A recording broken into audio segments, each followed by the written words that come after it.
जिस पर हमारा हक न हो और उसे लेने का मन हो, तब महाभारत की शुरुआत होती है। और जिस पर हमारा हक हो और उसे छोड़ देने का मन हो, तब रामायण की शुरुआत होती है। जो अपनी मर्यादा में रहकर पुरुषों में उत्तम आचरण करता है, वही तो बनता है मर्यादा पुरुषोत्तम। प्रभु श्री राम ने अपनी मर्यादा का उल्लंघन कभी नहीं किया। जिस भी किरदार में जिए, भाई बनकर जिए, बेटे बनकर जिए, पति बनकर जिए, राजा बनकर जिए, कभी अपनी मर्यादा का उल्लंघन नहीं होने दिया। इसीलिए उन्हें मर्यादा पुरुषोत्तम श्री राम कहा जाता है और इन्हीं की जीवन गाथा है रामायण। मनुष्य के जीवन के बड़े से बड़े दुख को, बड़ी से बड़ी परेशानी को दूर करना सिखाती है रामायण। रामायण की कहानियों को हम बचपन से सुनते, पढ़ते और देखते आ रहे हैं। प्रभु श्री राम का जीवन सबको एक कहानी की तरह पता है, लेकिन रामायण के भीतर जो जादुई और रहस्यमय ज्ञान छुपा है, वो बहुत ही कम लोगों को पता है। तो आज हम उसी ज्ञान पर चर्चा करेंगे। बस इस ज्ञान को समझने के लिए आपको इस वीडियो को अंत तक ध्यान से सुनना है। और एक बात तो निश्चित है कि जो भी व्यक्ति रामायण के इस ज्ञान को समझ जाएगा, दुनिया की कोई समस्या, कोई भी दुख उसके जीवन में टिक नहीं पाएगा और ना ही उसे दुखी कर पाएगा। रामायण का एक एक पात्र कमाल का है। प्रभु श्री राम का, लक्ष्मण का, भरत का, सीता माता का, हनुमान जी का। रामायण का हर एक पात्र हमें बहुत कुछ सिखाता है, फिर चाहे वो कुंभकर्ण या मेघनाथ का ही क्यों ना हो। दोस्ती निभाना, प्यार निभाना, रिश्ते निभाना, हर इंसान को रामायण से ही सीखना चाहिए।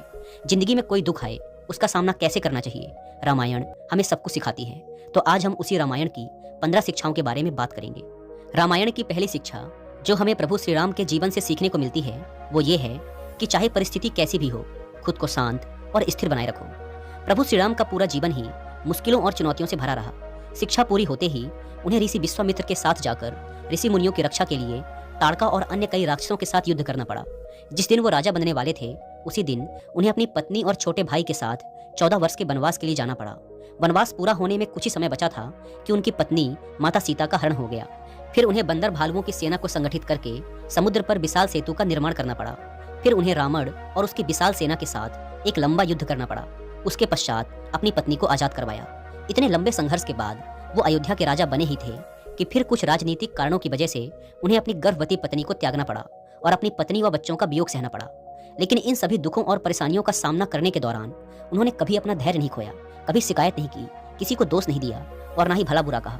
उन्होंने बुरी से बुरी परिस्थिति में भी खुद को शांत और स्थिर रखते हुए अपनी समस्त मर्यादाओं का पालन किया। राजा होते हुए भी एक तपस्वी और त्यागी का जीवन जिया। और यही कारण है कि आज हम उन्हें भगवान का दर्जा देते हैं और उन्हें मर्यादा पुरुषोत्तम कहा जाता है। इसीलिए प्रभु श्री राम के इस गुण को अपनाने का प्रयास करते हुए परिस्थिति चाहे कैसी भी हो, हमें खुद के दिमाग को स्थिर और शांत बनाए रखने का अभ्यास करना चाहिए। रामायण की दूसरी शिक्षा है कि अपनी जिंदगी के गहरे राज अपने सगे भाई, अपने करीबी से करीबी इंसान को भी नहीं बताने चाहिए। जब रावण और प्रभु श्री राम का युद्ध चल रहा था, तो श्री राम ने रावण पर बहुत से अस्त्र चलाए। रावण कुछ पल के लिए मरता, लेकिन फिर जिंदा हो जाता। यह देख श्री राम बहुत हैरान हो गए कि आखिर ये रावण मर क्यों नहीं रहा। तब विभीषण ने राम जी को बताया कि रावण की नाभि में एक अमृत कुंड है, अमृत कलश है। आप जैसे ही उसे मारते हैं, वह उस अमृत के प्रभाव से वापस जिंदा हो जाता है। और ये बात विभीषण के अलावा किसी को पता नहीं थी।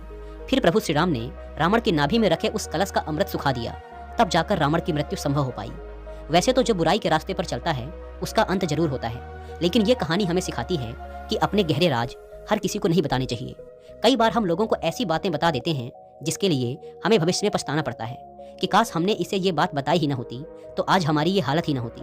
हम अक्सर अपनी कमजोरियां, अपने राज अपने बुरे वक्त में लोगों को बता देते हैं और फिर लोग हमारी कमजोरियों का एक दिन जरूर फायदा उठाते हैं। तो रामायण से ये शिक्षा हमें जरूर लेनी चाहिए कि चाहे कोई कितना ही खास क्यों ना हो, चाहे कोई कितना ही करीबी क्यों ना हो, किसी को भी अपने ऐसे राज नहीं बताने चाहिए जो भविष्य में हमारे लिए ही दुख का कारण बन जाएं। रामायण की तीसरी शिक्षा ये है कि जीवन में चरित्रवान बनिए। रामायण के 2 पात्र रावण और बाली की दुर्गति से सीखने को मिलता है कि जीवन में अच्छे चरित्र का होना कितना आवश्यक है। और जो भी व्यक्ति पर स्त्री में या पर पुरुष में वासना का भाव रखता है, उसका सर्वनाश जरूर होता है। रावण की पत्नी मंदोदरी बहुत सुंदर थी, लेकिन उसके बाद भी वह प्रभु श्री राम की पत्नी सीता के आकर्षण में फंस गया। वो खुद भी विवाहित है और जिस स्त्री के लिए उसके मन में वासना का भाव है, वो भी विवाहित है। तो ऐसे व्यक्ति का नाश जरूर होता है। रामचरितमानस में वर्णन मिलता है कि युद्ध के पश्चात रावण मूर्छित अवस्था में पड़ा हुआ था, अपनी अंतिम सांसें गिन रहा था। तब भगवान श्री राम ने छोटे भाई लक्ष्मण से कहा कि जाकर रावण से ज्ञान प्राप्त करके आओ। लक्ष्मण जी गए तो रावण ने कहा कि पहले तुम मेरे एक प्रश्न का उत्तर दो, तभी तुम्हें ज्ञान की बात बताऊंगा। तब रावण ने लक्ष्मण जी से पूछा कि बताओ मेरे हार की सबसे बड़ी वजह क्या है। तो लक्ष्मण जी ने कहा मुझे नहीं मालूम। तब रावण ने कहा कि मेरी हार की सबसे बड़ी वजह है कि मैं चरित्रहीन हो गया था। मैंने पर स्त्री को गलत नजर, गलत भाव से देखा था। मोह, वासना, लोभ, निंदा ऐसे अवगुणों के चक्कर में आ गया था। लेकिन तुम्हारी जीत हुई और तुमने मेरी इतनी विशाल सेना को हरा दिया, क्योंकि तुम, तुम्हारे भैया, तुम्हारी सेना सब चरित्रवान हैं। आजकल तो लोग कहते हैं कि शादी के बाद भी पुरुषों के कई स्त्रियों से संबंध होते हैं, स्त्रियों के कई पुरुषों से संबंध होते हैं। ये कलयुग है। लोग कहते हैं आजकल सब चलता है, इंसान एकदम जानवर बनता जा रहा है। ना कोई मर्यादा, ना कोई सीमा, ना कोई सही गलत की समझ है इंसान को। बस जो मन को अच्छा लगे वही करना है। जो लोग अपने जीवन साथी को छोड़कर इधर उधर भटकते रहते हैं, एक दिन उनका खुद का परिवार भी बर्बाद हो जाता है, सब कुछ खत्म हो जाता है। तो हमें रामायण से यह शिक्षा जरूर लेनी चाहिए कि किसी दूसरी स्त्री या पुरुष में वासना का भाव नहीं आना चाहिए। वासना का भाव आने से जीवन में सिर्फ दुख ही मिलता है। रामायण की चौथी शिक्षा ये है कि कभी भी अपनी शक्ति, अपने पद और अपने पैसे का अभिमान नहीं करना चाहिए। रामचरितमानस के अनुसार रावण इतना शक्तिशाली था कि उसने अपनी मौत अपने काल को अपने पैरों के अंगूठे के नीचे दबा रखा था। जिन 9 ग्रहों से लोग डरते रहते हैं, उनकी पूजा करते रहते हैं, वो उसके दरबार में हाथ बांधे खड़े रहते थे। सारे देवताओं को उसने जीत रखा था, या तो अपनी शक्ति के दम पर या फिर अपनी तपस्या के दम पर। ऐसा कोई भी नहीं था जिससे उसको डर लगता हो। लेकिन इसी शक्ति के अभिमान में एक दिन उसका सर्वनाश हो गया, सब कुछ खत्म हो गया। ये कहानी सिर्फ रामायण के रावण की नहीं, बल्कि हर उस इंसान की है जो अपनी शक्ति या पद का घमंड करता है, अपने पैसों का घमंड करता है, अपने रूप रंग का घमंड करता है। लेकिन जब वक्त बदलता है ना, तो ऐसे इंसान को कोई पूछता तक नहीं है, क्योंकि अपने अहंकार में ऐसा इंसान ना जाने कितने लोगों का दिल तोड़ देता है, अपमान कर देता है, रिश्ते खराब कर लेता है। और जब उसे जरूरत पड़ती है तो कोई भी इंसान उसके साथ खड़ा नहीं होता। इसीलिए हम जीवन में चाहे कितने ही बड़े इंसान क्यों ना बन जाएं, चाहे हम में कितनी ही खूबियां क्यों ना हो, लेकिन उसका अभिमान कभी भी अपने दिमाग में नहीं चढ़ने देना चाहिए। रामायण से 5वीं शिक्षा हमें ये लेनी चाहिए कि भाई कैसा होना चाहिए। हमें प्रभु श्री राम और भरत से सीखना चाहिए। लोग आजकल लड़ते हैं जमीन जायदाद के लिए, व्यापार के लिए, पैसों के लिए, लेकिन राम और भरत के बीच क्या बहस छिड़ी थी कि राम भरत से कह रहे थे कि राज्य तुम संभालो, और भरत राम जी से कह रहे थे कि यह राज्य सिर्फ आपका है, इस पर सिर्फ आपका अधिकार है और मैं कभी इसे नहीं स्वीकारूंगा। आजकल 2 भाई लड़ते हैं हक के लिए, और रामायण में 2 भाई लड़ रहे हैं त्याग के लिए, समर्पण के लिए, प्रेम के लिए। जब बड़े भाई वन को जाने लगे तो एक भाई उनकी सेवा के लिए उनके साथ चल पड़ा, और दूसरा उनकी चरण पादुका को सिंहासन पर रखकर उनके नाम पर राज्य किया और वैसा ही जीवन बिताया जैसा बड़े भाई राम जंगल में बिता रहे थे। लोग कहेंगे कि आजकल ऐसा जमाना ही नहीं रहा। चलो माना कि आजकल ऐसा जमाना नहीं रहा, पर क्यों छोटी छोटी चीजों के लिए लोग अपने रिश्ते ही तोड़ देते हैं, दिमाग में एक दूसरे के प्रति जहर भर लेते हैं। भाई ही भाई का दुश्मन बन जाता है। अगर हम त्याग नहीं कर सकते तो कम से कम हमें अपने रिश्ते तो अच्छे रखने ही चाहिए। दोस्तों, बचपन में हमारी दादी नानी हमें रामायण की बहुत सी कहानियां सुनाया करती थी, और कहानी के अंत में उस कहानी से मिलने वाली सीख भी हमें बताई जाती थी। लेकिन अब वो परंपरा कहीं खोसी गई है। साथ ही गांव के चौपालों और रामलीला मैदानों में होने वाले रामलीला नाटक भी अब खत्म होते जा रहे। रामायण की 6ठी शिक्षा हमें यह सिखाती है कि छोटे लोगों से कभी कोई सलाह नहीं लेनी चाहिए। यहाँ छोटे लोगों का मतलब छोटी सोच वाले लोगों से है, जो दूसरों के प्रति जलन, द्वेष और नकारात्मकता का भाव रखते हैं। रानी कैकई की दासी थी मंथरा, जो कैकई अपने पुत्र भरत से भी ज्यादा प्रभु श्री राम से प्रेम करती थी। लेकिन दासी मंथरा ने उनकी ऐसी मति फेर दी कि रातों रात राम को वनवास भेज दिया। ये जो छोटे लोग होते हैं ना, उनकी बुद्धि भी छोटी ही होती है। जो लोग हर बात अपने नौकरों से साझा करते हैं, उनसे सलाह लेते हैं, वो जिंदगी में कभी कोई काम ढंग का नहीं कर पाते, क्योंकि उनकी बुद्धि उतनी ही चलती है। वो आपको उतनी ही सलाह देंगे। सलाह हमेशा अपने से बड़े और समझदार व्यक्ति की लेनी चाहिए, जिसे सही गलत की समझ हो। 7वीं बात जो भगवान राम की जीवन यात्रा सिखाती है वो ये है कि रिश्तों को महत्व दीजिए, परिवार को महत्व दीजिए, अपनेपन को महत्व दीजिए। माता कैकई के कहने पर जब श्री राम को 14 वर्ष का वनवास दे दिया गया, तो उन्होंने इसको लेकर माता कैकई की ओर से अपना मन मैला नहीं किया, बल्कि इसे हंसते हंसते स्वीकार कर लिया, क्योंकि वो जानते थे कि माता कैकई की मति मंथरा ने फेर दी है। महाराज दशरथ के चारों पुत्रों का स्वभाव अलग अलग था, लेकिन फिर भी उनके बीच में हमेशा प्रेम और एकता बनी रही। प्रभु श्री राम ने अपनी जीवन यात्रा में गुरुओं का सम्मान किया, परिवार में बड़ों का सम्मान किया, छोटों को स्नेह दिया। वो सिखाते हैं कि रिश्ते जीवन में सबसे महत्वपूर्ण हैं, क्योंकि अगर हम जीवन के जो समस्त सुख समृद्धि है, साम्राज्य है, पद प्रतिष्ठा है, वो सब प्राप्त कर लें और हमारे पास हमारे अपने ना हो, तो उस सुख समृद्धि का कोई महत्व नहीं रह जाता। 8वीं बात जो प्रभु श्री राम की जीवन यात्रा से सीखनी चाहिए वो ये है कि एकता बनाकर रखिए, चाहे परिवार में हो चाहे समाज में हो। श्री राम राज परिवार से थे। वो चाहते तो केवट को गले नहीं लगाते, सबरी के जूठे बेर नहीं खाते, लेकिन उन्होंने ये सब किया ताकि वो सामाजिक समानता की ओर दुनिया को संदेश दे पाएं, एकता और समानता का विचार अपनी प्रजा में पैदा कर पाएं। जब लंका में चढ़ाई करनी थी तब भी उन्होंने भीलों और आदिवासियों को अपने साथ लिया, वानरों और भालुओं की सेना को अपने साथ एकजुट रखा और सबका नेतृत्व किया, तब जाकर लंका पर जीत हासिल की। जब उनका राज्याभिषेक हो रहा था तो उन्होंने उस केवट को भी बुलावा भेजा और उसका उचित अतिथि सत्कार किया, जिसने 14 वर्ष पूर्व उन्हें सिर्फ एक नदी पार करवाई थी, तो वो उसे भी नहीं भूले। उनकी जीवन यात्रा सिखाती है कि एकता बनाकर रखिए, बिखरिए मत और छोटी छोटी बातों को लेकर झगड़ना बंद करिए। रामायण की 9वीं शिक्षा ये है कि प्रभु श्री राम से दोस्ती निभाना सीखिए। रामायण के 2 पात्र हैं, 2 सगे भाई, बाली और सुग्रीव। इसमें से बाली बहुत शक्तिशाली था। उसने अपनी शक्ति के दम पर छोटे भाई सुग्रीव से सब कुछ छीन लिया। उसका राज्य तो छीना ही साथ उसकी पत्नी भी उससे छीन ली। सुग्रीव को अपनी जान बचाने के लिए उस राज्य से भागकर जंगलों में रहना पड़ा और वह छुप छुप कर जी रहा था। उन्हीं दिनों भगवान श्री राम का वनवास चल रहा था और माता सीता का रावण ने हरण कर लिया था। तब उनकी मित्रता हनुमान जी ने सुग्रीव से करवाई थी और श्री राम ने सुग्रीव को वचन दे दिया कि तुम्हारा राज्य तुम्हें जरूर मिलेगा। जब श्री राम ने अपना वचन पूरा कर दिया और सुग्रीव को किष्किंधा नगरी का राजा बना दिया, तब उसने श्री राम से प्रश्न किया कि मैं तो इतना कमजोर हूँ और बाली इतना शक्तिशाली था, और आपने सिर्फ मित्रता ही नहीं की, उस मित्रता को निभाकर भी दिखाया। हालांकि आजकल लोग सब कुछ देख समझकर दोस्ती करते हैं। जो ज्यादा शक्तिशाली होता है, जो ज्यादा धनवान होता है, बड़े पद पर होता है, जो हमें फायदा पहुंचा सकता है, लोग उसी से रिश्ता जोड़ते हैं। जिससे हमें कोई फायदा ना हो रहा हो, उससे कोई रिश्ता नहीं जोड़ना चाहता। सुग्रीव कहने लगा, मैं तो आपके किसी काम का ही नहीं था, लेकिन आपने फिर भी अपनी मित्रता को निभाया। रामायण हमें यह शिक्षा देती है कि मित्र वही है जो हमारे सुख दुख में हमारे साथ खड़ा रहे। रामचरितमानस में मित्रता के ऊपर एक चौपाई भी है, जिसका अर्थ है कि जो लोग अपने मित्र के दुख में दुखी नहीं होते, अपने मित्र की मुसीबत में उसकी मदद नहीं करते, बल्कि उसे मुसीबत में देखकर खुश होते हैं, ऐसे इंसान को देखने से ही पाप लग जाता है। तो दोस्त तो वो है जो दुख में काम आए। ऐसा दोस्त किस काम का जो सिर्फ मजे मस्ती के लिए साथ रहे और मुसीबत आते ही भाग खड़ा हो। असली मित्रता तो वो है जो मुसीबत आने पर भी हमारे साथ खड़ी रहे। रामायण की 10वीं शिक्षा ये है कि अपनी दी हुई जबान से कभी नहीं बदलना चाहिए। महाराज दशरथ ने तो रानी कैकेयी को दिए हुए वचन को पूरा करने के लिए अपने पुत्र को वनवास जाने दिया। फिर उसी पुत्र के वियोग में तड़प तड़प कर उनकी मृत्यु हो गई। रावण का एक छोटा भाई विभीषण भी था। जब उसने ये देखा कि मेरा भाई अधर्म के रास्ते पर चल रहा है, बुरे रास्ते पर चल रहा है और इसका सर्वनाश जरूर होगा, क्योंकि यह मेरी बात सुनता ही नहीं, कोई भी अगर उसके भले की बात कहता है तो वह उसे अपना दुश्मन समझने लगता है। इसीलिए विभीषण रावण का साथ छोड़कर प्रभु श्री राम के शरण में आ गया। जब वह प्रभु श्री राम के शिविर में आया तो सारी वानर सेना उसका विरोध करने लगी और श्री राम से कहने लगी कि आप इसे स्वीकार मत कीजिए, ये दुश्मन का भाई है, ये हमें नुकसान पहुंचा सकता है और इसकी वजह से हम ये युद्ध हार भी सकते हैं। प्रभु श्री राम ने कहा, अगर ये मेरी शरण में आया है, मुझसे सहायता मांगने आया है, तो फिर चाहे मैं ये युद्ध हार ही क्यों न जाऊं, मैं इसे ठुकराऊंगा नहीं। जैसे ही विभीषण प्रभु श्री राम के पास आया तो श्री राम ने कहा कि लंका का राजा तुम्हारे जैसा एक धर्मात्मा इंसान होना चाहिए, और उन्होंने उसे वचन दे दिया कि लंका के राजा तुम ही बनोगे।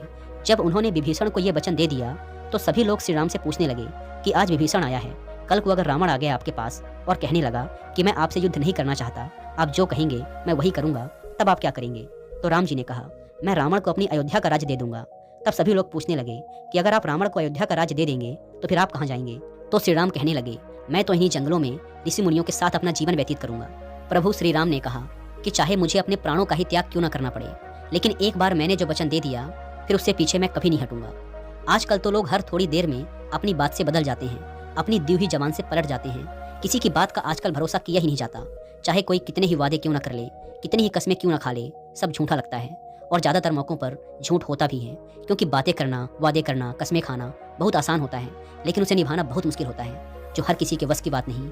और जो इंसान अपनी जुबान का ही पक्का नहीं है, वो जिंदगी में कभी एक महान इंसान बन ही नहीं सकता। रामायण की 11वीं शिक्षा हमें यह सिखाती है कि जो सच में हमारा भला चाहता है उसकी बात जरूर सुननी चाहिए। रावण की पत्नी मंदोदरी बार बार रावण को समझाती थी कि सीता को वापस लौटा दो, जाकर श्री राम से क्षमा मांग लो। विभीषण भी रावण को बार बार यही सलाह देता था कि आपने बहुत गलत काम किया है, सीता को वापस लौटाकर अपनी गलती को सुधार लो और श्री राम से क्षमा मांग लो। लेकिन वह उसे अपने दुश्मन लगते थे। उसे लगता था कि ये लोग डरपोक हैं और मुझे भी डरना सिखा रहे हैं, इन्हें मेरी शक्ति के बारे में नहीं पता, मैं जो चाहूँ वो कर सकता हूँ। जब इंसान अपने अहंकार में होता है ना, तो उसे भलाई की सलाह देने वाला भी अपना दुश्मन लगने लगता है। एक घमंडी इंसान को अगर आप सच्ची बात भी कहोगे ना तो उसे बुरा ही लगेगा। उससे उसकी भलाई के लिए कुछ भी कहोगे ना, वो उसे सुनकर कभी खुश नहीं होगा, कभी आपकी बात को समझने का प्रयास ही नहीं करेगा, बल्कि आपको ही गलत समझेगा। इसीलिए रामायण से हमें ये बात सीखनी चाहिए कि जो लोग हमारा भला चाहते हैं उनकी बात चाहे कितनी ही कड़वी क्यों न लगे, उनकी बात जरूर माननी चाहिए। रामायण की 12वीं शिक्षा हमें यह सिखाती है कि माँ बाप की इज्जत करना प्रभु श्री राम से सीखना चाहिए। उनके राज्याभिषेक की घोषणा हो चुकी थी कि अयोध्या के राजा कल श्री राम बनेंगे, लेकिन रातों रात सब बदल गया। कैकेयी ने राजा दशरथ से वरदान मांग लिया कि राम को वनवास हो और मेरा पुत्र भरत राजा बने, लेकिन श्री राम ने पिता से जरा सी भी शिकायत नहीं की कि आप तो मुझे राजा बनाने वाले थे, लेकिन अचानक वनवासी बना रहे हो। बिना पिता के कहे उस वचन को सिर्फ कैकेयी के मुंह से सुन के उसकी आज्ञा पालन करने को तैयार हो गए। वनवासी की तरह 14 साल वन में बिताए, लेकिन अपने पिता को झुकने नहीं दिया। आजकल तो माँ बाप सिर पीटते हैं कि बच्चे हमारी सुनते ही नहीं, जो बात बोलो उसका उल्टा करते हैं। बच्चों की सोच ही अलग है और हमारी सोच ही अलग है। और तो और, लोग तो आजकल अपने माँ बाप के साथ रहना ही नहीं चाहते। किसी समय में लोग कहते थे कि हम अपने माँ बाप के बिना नहीं रह पाएंगे, और आज कहते हैं कि हम अपने माँ बाप के साथ नहीं रह सकते। आज लोगों के घर तो बड़े हो गए हैं, लेकिन दिल इतना छोटा हो गया है कि उसमें अपने स्वार्थ के अलावा किसी के लिए कोई जगह नहीं बचती, फिर चाहे वो सगे माँ बाप ही क्यों ना हो। इसीलिए रामायण से हमें यह शिक्षा जरूर लेनी चाहिए कि अगर किसी की इज्जत नहीं कर सकते तो कम से कम अपने माँ बाप की इज्जत तो जरूर करो। रामायण की 13वीं शिक्षा हमें यह सिखाती है कि पति पत्नी को एक दूसरे की इज्जत करनी चाहिए, चाहे सुख हो या दुख, एक दूसरे का साथ कभी नहीं छोड़ना चाहिए।